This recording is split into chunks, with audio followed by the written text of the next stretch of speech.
Cześć! Dzisiaj chciałam z Wami porozmawiać o social mediach, ale tak nie do końca, bo bardziej chciałam porozmawiać o rzeczach, które można robić zamiast korzystania z social mediów. Słowem wstępu to jest coś, co bardzo ułatwia nam w dzisiejszych czasach życie, ale jest to też przedmiot, który sprawia, że bardzo często czujemy się źle.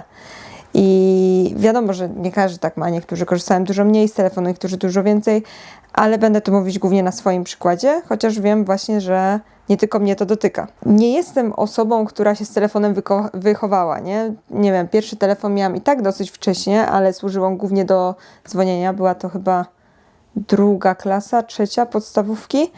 No i tam była jedna gierka na tym telefonie, która była spoko. A z czasem te telefony były coraz lepsze i coraz więcej rzeczy było od nich fajnych i pamiętam, no najpierw była nasza klasa, później Facebook, później pojawił się Instagram i ja pamiętam bardzo mocno, jak się pojawił Instagram, bo bardzo chciałam go mieć, a nie miałam jeszcze wtedy telefonu z Androidem i moje konto na Instagramie założyłam na tablecie, bo tam był Android i tam była taka kamerka z przodu, taka totalnie najgorszej jakości, ale pamiętam, że miałam takie selfie zrobione tą kamerką i chciałam być taka jak właśnie te dziewczyny z Instagrama, że mieć, wiecie, fajne ubrania i robić jakieś, nie wiem, estetyk zdjęcia, trochę jak dziewczyny z Pinteresta, ten vibe, tylko totalnie nie miałam na to ani sprzętu, ani ubrań, ani pieniędzy, żeby takie rzeczy mieć.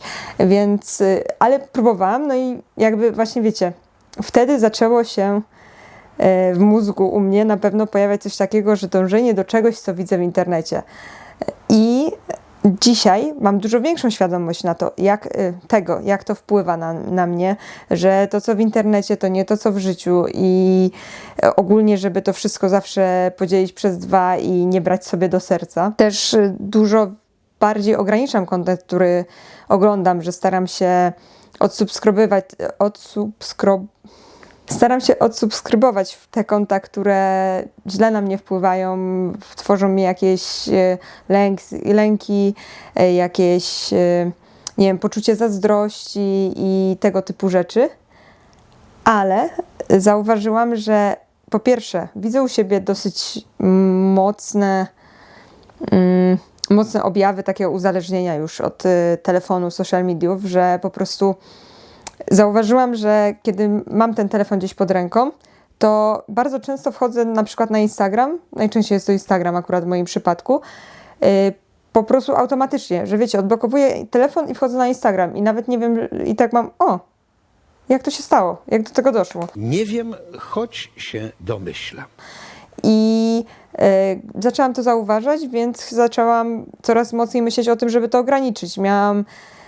Miesiąc temu miałam tak, że miesiąc, 2 temu zrobiłam sobie taki czas, że totalnie miałam odinstalowanego Instagrama, TikToka i wszystkie te social media i nie zaglądałam na nic. Tam czasem na komputerze weszłam, ale to już wtedy aż tak nie działa uzależniająco, bo trochę są te funkcje ograniczone i wiecie, przeglądać coś na laptopie, a przeglądać w tym małym prostokącie w ręce, to są trochę 2 inne rzeczy. Zresztą laptopa wszędzie ze sobą nie biorę, a telefon tak.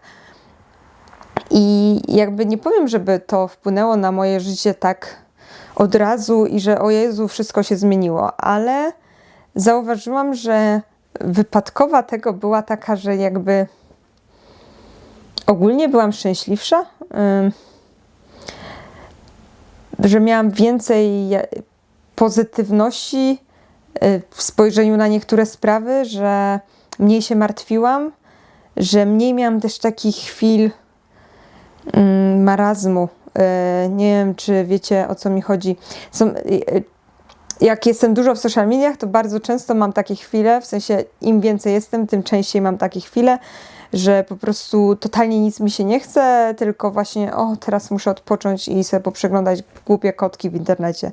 To są takie chwile, że ja nie mówię, że to w ogóle nie chodzi mi o takie, nie chce mi się wyjść z łóżka i to jest totalnie inny case już, tylko chodzi mi o takie zwykła codzienność, że mogłabym coś zrobić, ale wszystko mnie nudzi, tak jakbym chciałabym zacząć czytać książkę, ale nie, bo nudna, oglądać serial, nie, to jednocześnie i tak muszę przeglądać telefon, nawet dziergać, no to gdzieś w międzyczasie robię przerwy i coś tam zaglądam.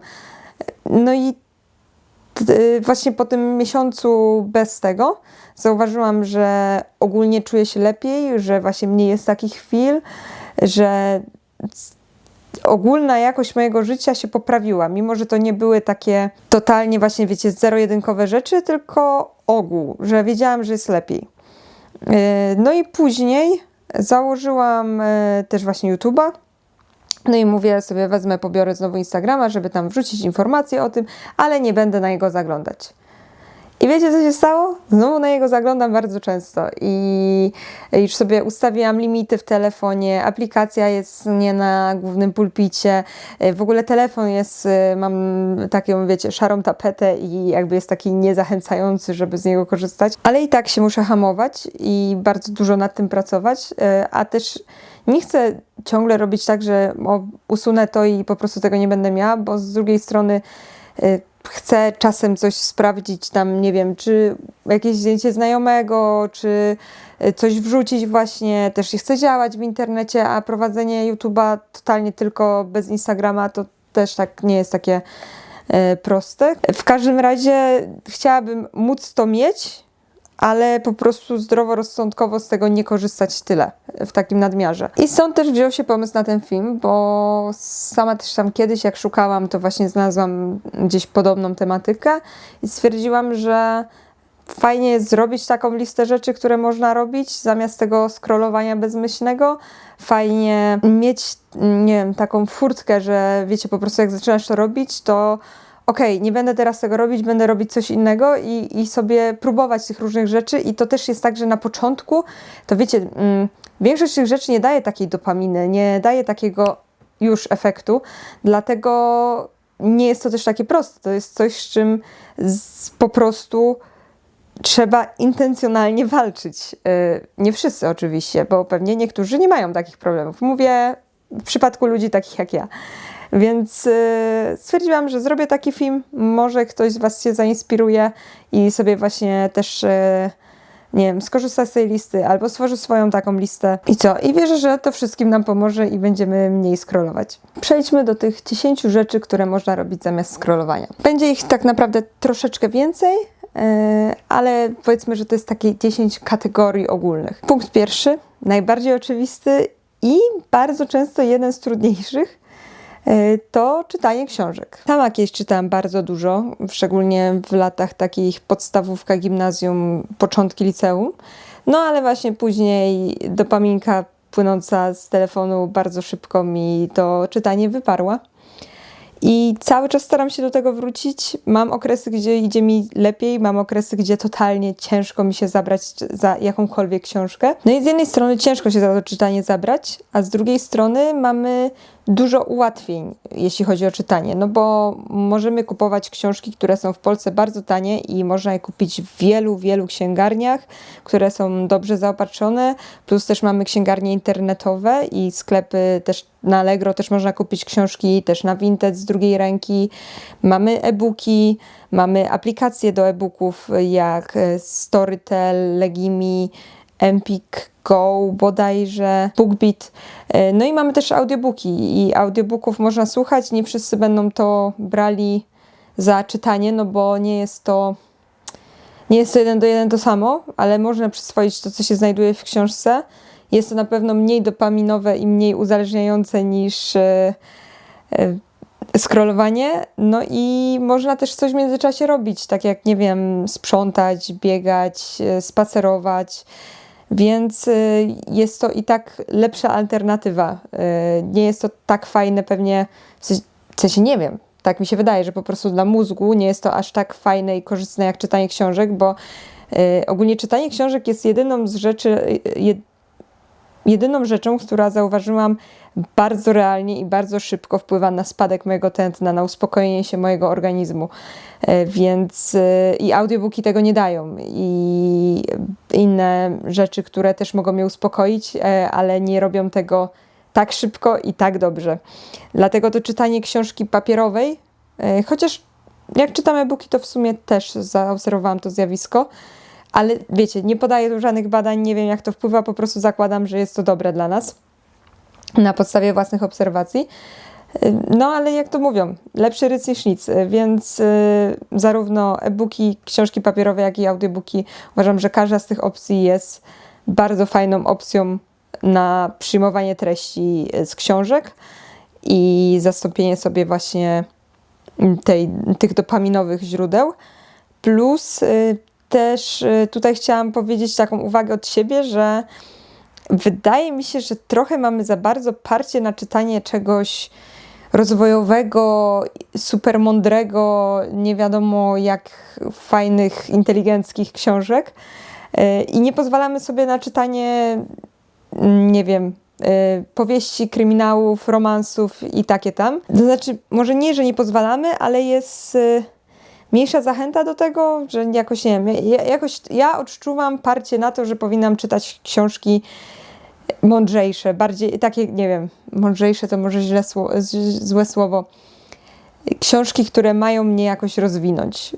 A myślę, że tu w tym, o czym teraz mówię, samo czytanie książek jakichkolwiek jest lepsze niż właśnie scrollowanie. Nawet jeśli będziecie, nie wiem, czytać bardzo lekkie książki, właśnie, nie wiem, powiedzmy romanse, a scrollujecie super mądre treści. Z jednej strony można by powiedzieć, że to drugie jest lepsze, bo więcej się nauczycie, a z drugiej strony nadal przyjmujecie to w tej dopaminowej formie krótkich filmików, postów, wszystkiego, co tam jest na właśnie Instagramach, TikTokach i w ogóle, więc czy na pewno jest to lepsze? Czy jest to lepsze dla nas dla naszego mentalnego zdrowia? No tak średnio bym powiedział, tak średnio. Punkt drugi, tu już przechodzimy do rzeczy mniej oczywistych, czyli układanie puzli.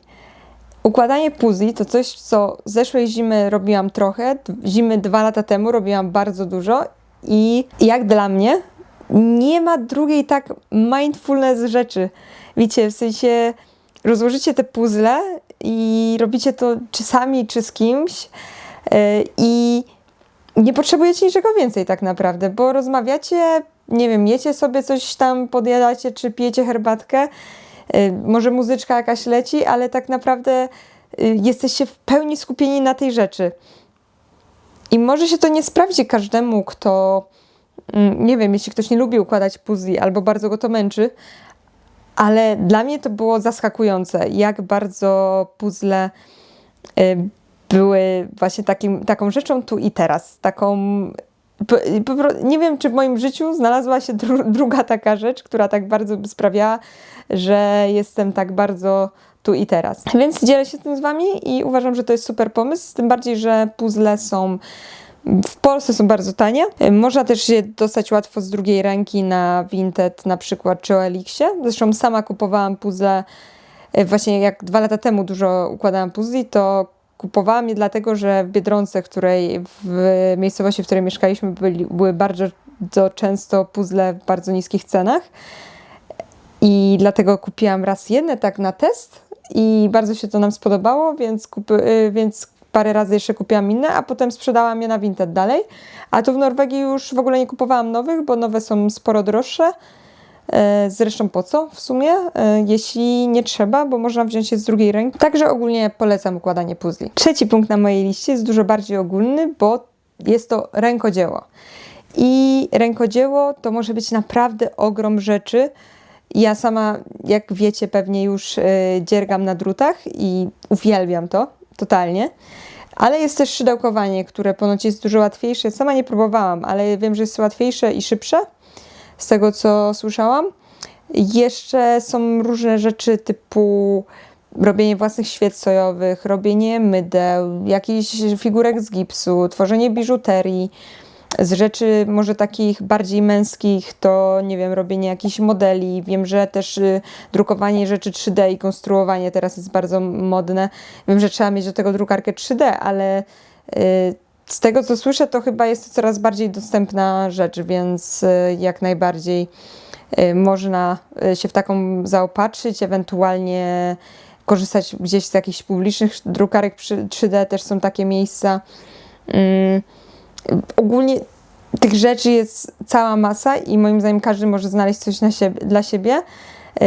Wiem, że też nie każdy lubi takie, nie wiem, babranie się w czymś, że właśnie robienie czegoś ręcznie, ale z drugiej strony, jak widzę, jak dużo ludzi to lubi, to może czasami chodzi tylko o to, że ktoś nie spróbował. I nie mówię teraz, że macie sobie kupić rzeczy do każdego rodzaju rękodzieła, ale może jest coś, co macie w domu, co możecie spróbować. Może ktoś ma coś, co mu się nie sprawdziło, a tobie by się sprawdziło i może oddać. Możecie coś też odkupić. Nie musicie też od razu, wiecie, kupować największego zestawu do robienia danej rzeczy, tylko czasem wystarczy coś malutkiego, żeby sprawdzić, czy się w ogóle ma zajawkę.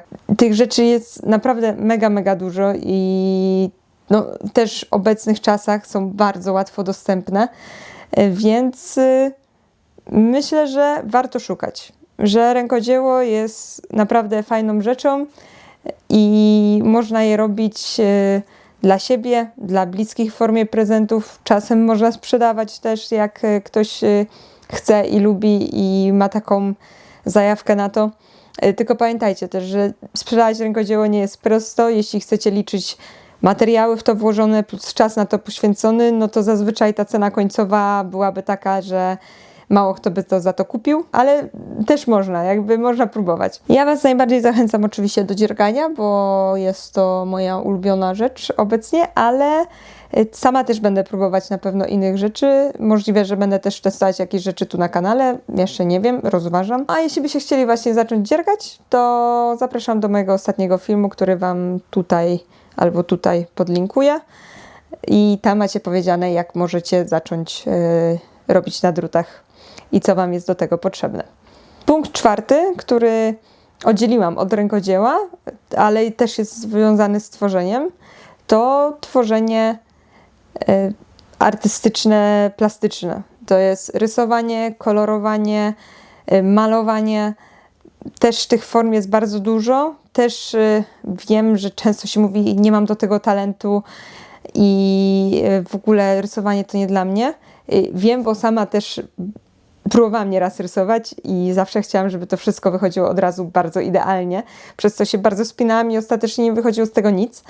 Ale też czasami próbuję się uczyć teraz takiego, nie wiem, wiecie, bazgrolenia, rysowania tak jak się w szkole rysowało na tej okładce zeszytu, że jakieś tam kwiatki, ludziki, nie wiem, różne takie bazgroły. I myślę, że też rysowanie mandali jest fajną rzeczą, bo jednocześnie cię bardzo skupia, a z drugiej strony nie musisz mieć jakiegoś wielkiego, nie wiem, drygu do rysowania wtedy, no bo możesz używać cyrkla i sobie tylko poprawiać linię potem i dorysowywać. To wszystko jest oparte na podobnych do siebie wzorach i potem można to malować, kolorować i jest to dosyć taki łatwy, niski próg wejścia w rysunek. Są kolorowanki, które wymagają właśnie dużo mniej od nas tego takiego, nie wiem, talentu, ale to też rysowanie to też nie tylko talent, bo dużo osób się po prostu uczy rysować. No i teraz są modne takie kolorowanki dla dorosłych. Niektórzy robią je, wiecie, tak mega profesjonalnie, że są wszystkie cienie i w ogóle, ale też kolorowanie po prostu tak jak się chce, na luzie, też jest bardzo fajną zabawą. Wielu też form rysunku i malowania można się teraz nauczyć właśnie choćby z tutoriali na YouTubie. Na przykład akwarele są taką rzeczą, że z jednej strony jak ktoś ma do tego większy dryk, no to będzie robił super malunki i w ogóle, ale są też techniki, że można dosyć prosto nauczyć się malowania jakichś wzorów, nie wiem, namalowania sosny, namalowania jakiegoś tam kwiatka i są na to tutoriale i wcale tak naprawdę nie trzeba się bardzo dużo starać, żeby to zrobić, a taki zestaw farbek do akwareli to też nie są jakieś duże pieniądze, a jest to coś, co też łatwo ze sobą zabrać i tak naprawdę potrzeba odrobiny wody, więc to też nie jest takie jak inne farby, że potrzebujecie dużo miejsca i w ogóle, tylko do akwarele można robić sobie, że tak powiem, w biegu. Rzecz piąta to pisanie. Pisanie pamiętnika, pisanie, nie wiem, o emocjach, pisanie wierszy, pisanie krótkich powieści, opowiadań. Ja jestem osobą raczej nie piszącą, że na przykład nie lubię pisać ciągiem, że dla mnie pisanie zdań pełnych i żeby to miało jakiś sens, to jest bardzo męcząca sprawa. Jestem raczej człowiek listy od punktów i zawsze bym wszystko wypisywała. Najlepiej wszystko w życiu wypisywałam w listach od punktów. Ale i tak mam tam jakieś zeszyty, których na przykład a propos wypisywania od punktów, wypisywałam sobie wdzięczności codziennie wieczorem przez dłuższy czas. Obecnie bardziej je mówię, bo nie lubiłam mieć tego, że jak zapomniałam zeszytu, nie miałam szafki obok łóżka, wiecie, i po prostu stwierdziłam, że się przerzucę na mówienie. Ale dużo tych wdzięczności tam zapisałam i sobie czasem do tego wracam i to jest bardzo, bardzo miłe. Albo jak mam jakieś cięższe momenty, to mimo że te teksty są naprawdę takie bardzo proste i mało, nie wiem, nie piszę totalnie właśnie tak, żeby kogoś to mogło zaciekawić, ale sama czasem staram się wyrzucić te emocje i zapisywać sobie, wyrzucić z siebie irytację, złość i wypisać te rzeczy i zapisać też, jakbym chciała, żeby to wyglądało. I czasem jak do tego wracam, to się potem okazuje na przykład, że coś, na co się wkurzałam, totalnie się zmieniło, już jest dużo lepiej. Albo czasem przywrócę sobie jakieś fajne, miłe wspomnienia, więc pisanie jest to coś, co bardzo mało nas kosztuje, bo tak naprawdę zeszyt i długopis to coś, co każdy z nas ma w domu, a też pozwala nam trochę ułożyć sobie emocje w głowie. Czasem po prostu łatwiej i lepiej dla nas coś zapisać i wyrzucić z siebie, niż uciekać od tych emocji i jakichś rzeczy, które nas w życiu spotykają. Punkt 6 to oglądanie filmów i seriali. I tutaj, szczególnie z serialami, wydaje mi się, że pewnie znalazłyby się osoby, które powiedziałyby, że a przecież to wcale nie jest nic lepszego. A mi się wydaje, że jest. W sensie każda forma, która skupia naszą uwagę na dłużej niż te minuta, 5 minut, jest warta uwagi. Takie samo oglądanie serialu jest naprawdę czymś, co pozwala nam się zrelaksować, właśnie przestać myśleć o jakichś, nie wiem, problemach dnia codziennego, albo w ogóle o tym, o po prostu wszystkim, co się dzieje wokół, bo też bardzo często overthinkujemy i po prostu te myśli się kołaczą w głowie, czy złe, czy dobre, po prostu tych myśli jest bardzo dużo. A takie skupienie się na tym serialu pozwala nam trochę wyciszenie tego. No i właśnie seriale, ja jestem mało serialowa, z seriali w sumie oglądam tylko sitcomy, ale no też oglądanie filmów to już jest coś takiego, że w ogóle wymaga skupienia się, no bo film trwa gdzieś tam te 1,5 godziny minimum, a teraz jak jeszcze oglądamy je bez reklam bardzo często w kanałach, portalach streamingowych, poświęcić wieczór na obejrzenie filmu to jest nie lada wyzwanie. Usiąść na 1,5 godziny czy 2 i po prostu obejrzeć film. A też tych filmów do obejrzenia jest cała masa. Streamingi cały czas powiększają swoją bibliotekę, plus można też filmy wypożyczać i to nie są duże pieniądze, bo wypożyczenie filmu online teraz to jest jakieś 7-10 zł, czasem 15 już wyjątkowo. Więc tych filmów mamy do wyboru bardzo dużo. Czasem ten wybór potrafi przytłoczyć, ale ja też polecam skorzystania sobie z takiego na przykład, nie wiem, Filmwebu czy IMDb i oceniania tych filmów i szukania po podobnych, no bo sama nie bardzo dużo filmów tak znalazłam tak naprawdę, plus też obejrzałam dużo klasyków, które miałam do nadrobienia, a jeszcze więcej mam do obejrzenia, więc takie strony, gdzie można robić sobie takie listy filmów i gdzieś to sobie zbierać i podsumowywać, są pomocne w tym. No i też zazwyczaj na takich stronach można sprawdzić, gdzie dany film jest dostępny. Punkt 7 i to będzie, mi się wydaje, trochę zaskoczenie, ale jest to też moje niedawne odkrycie, to granie w gry komputerowe mam tutaj na myśli. I wiem, że się mówi się dużo o dzieciach, które grają w gry i w ogóle nic poza tym nie robią i nie mówię tu o czymś takim, ale mówię tu o popykaniu sobie w gierkę po pracy i że też to jest naprawdę relaksujące, naprawdę potrafi być takie właśnie mindfulness, no bo jak grasz tą grę, musisz się na niej skupić i nie myślisz o innych rzeczach i no nie wiem, ja nie zauważyłam, że to miało na mnie taki wpływ jak scrollowanie, że tak szybko w to wchodzę, że ogólnie gram w gry tylko jesienią, zimą.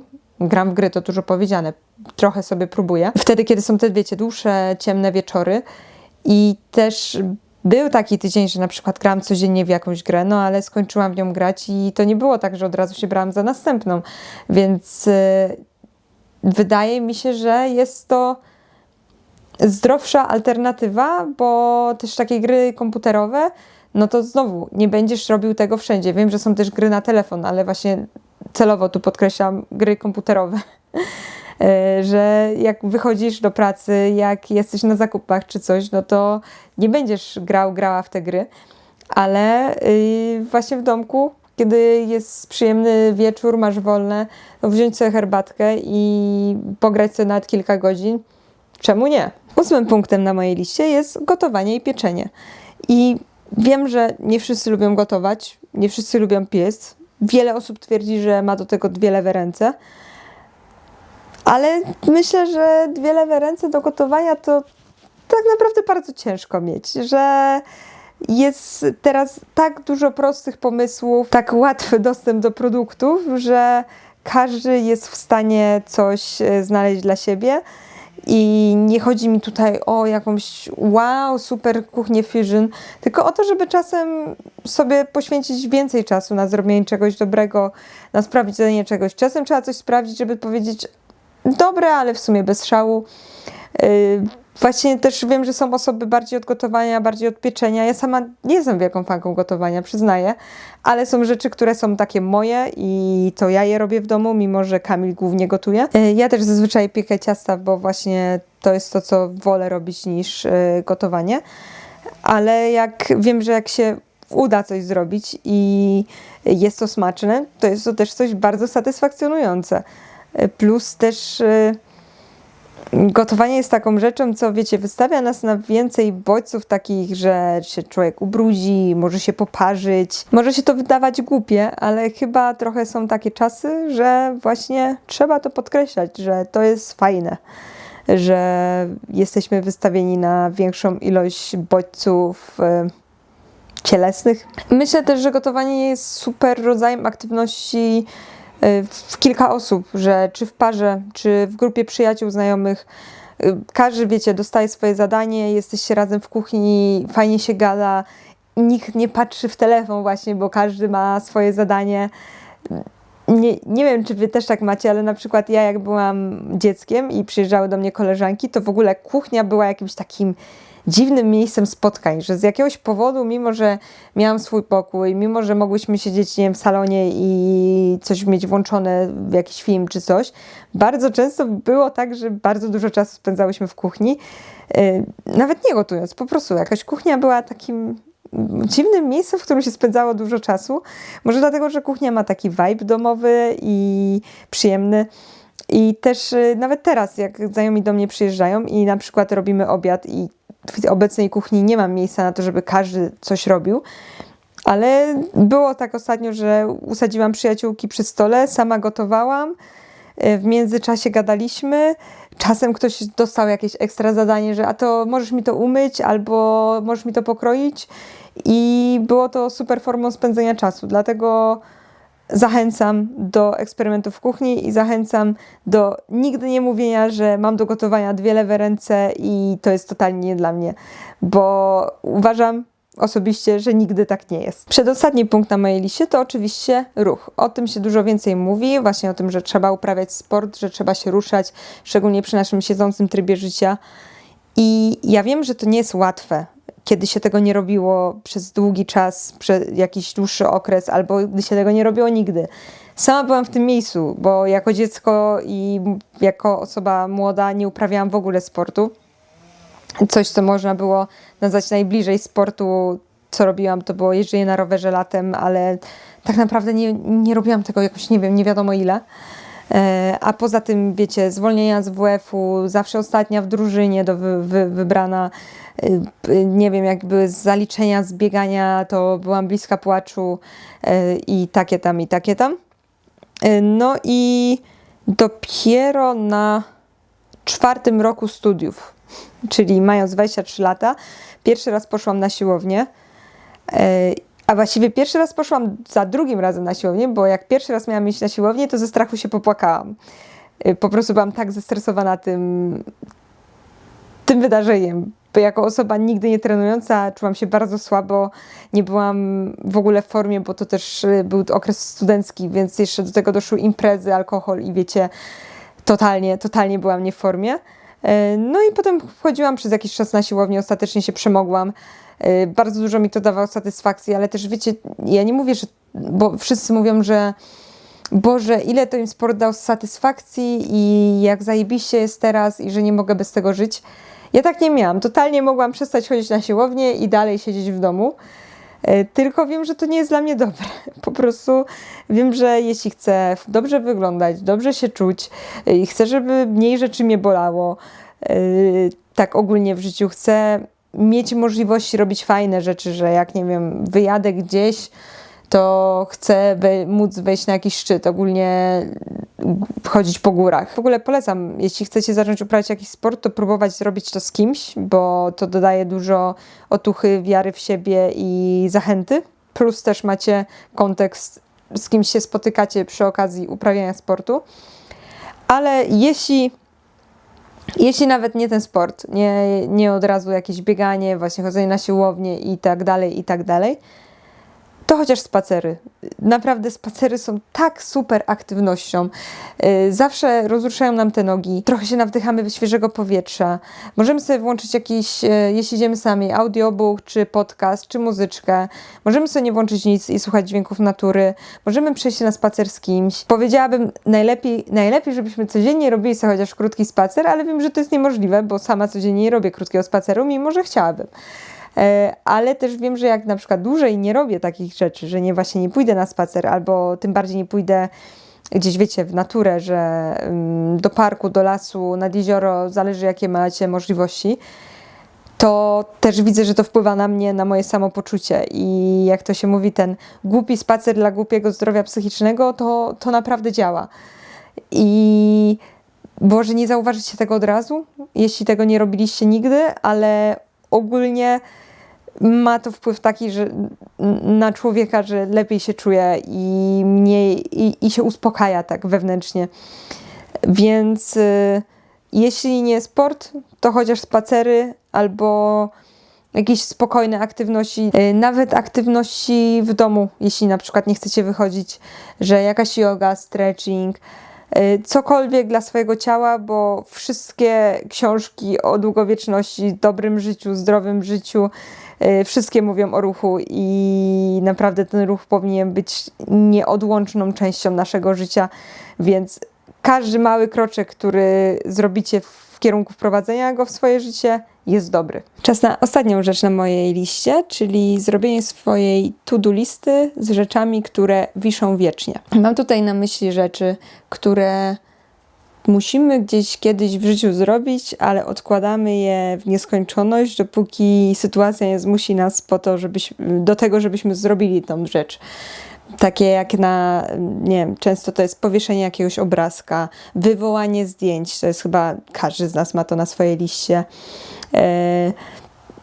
Posprzątanie jakiegoś miejsca, którego, wiecie, nie widać na co dzień, ale wiesz, że tam jest strasznie syf i musisz to kiedyś zrobić. Wystawienie rzeczy na Vinted, czy wyrzucenie też zniszczonych rzeczy i takie tam. No i to są rzeczy, których nie chcemy na co dzień robić, ale w momencie, kiedy totalnie nam się nic nie chce oprócz scrollowania i mamy tą świadomość, że to scrollowanie nie jest dla nas dobre i mamy w sobie jakiś impuls wystarczająco mocny, żeby ja teraz to porzucę i zrobię coś innego, no to wtedy można wziąć taką listę i coś zrobić z tej listy. A też bardzo często takie rzeczy prowadzą do innych, bardzo przyjemnych rzeczy. Na przykład w momencie, kiedy wybieracie sobie zdjęcia do wywołania, zaczynacie przeglądać je, odnawiać stare wspomnienia, cieszyć się i ogólnie, no nie wiem, oglądanie zdjęć jest zazwyczaj takie dosyć pozytywne. Albo jakieś większe porządki, właśnie takich zapomnianych miejsc. No to nawet są takie memy, że gdy posprzątałeś pokój trochę za bardzo. I hate the way you talk to me and the way you cut your hair. I hate the way you drive my car. I hate it when you stare. No i takie rzeczy są ostatecznie często bardzo miłe, interesujące, ciekawe dla nas, lub też, albo również bardzo satysfakcjonujące. Więc Wydaje mi się, że posiadanie takiej listy i zaglądanie do niej sobie czasami jest super rozwiązaniem na te momenty, nic mi się nie chce, tak naprawdę chcę tylko leżeć i scrollować. A to może być nieraz taki impuls do działania. No i to by było na tyle. Dajcie znać w komentarzu, czy po pierwsze mierzycie się z takim problemem jak scrollowanie za dużo, albo czy macie jakieś inne swoje sposoby na to, czy coś z tej listy wam się przydało, coś było dla was nieoczywistego, albo czy film wam się podobał. Ogólnie dajcie znać, co sądzicie w komentarzach. No i dzięki wam za oglądanie. Mam nadzieję, że niedługo zobaczymy się w kolejnym filmie. A ja zmykam dziergać i mam nadzieję, że wy też macie na dzisiaj jakieś fajne plany, a nie będziecie się gapić w telefon. Na razie.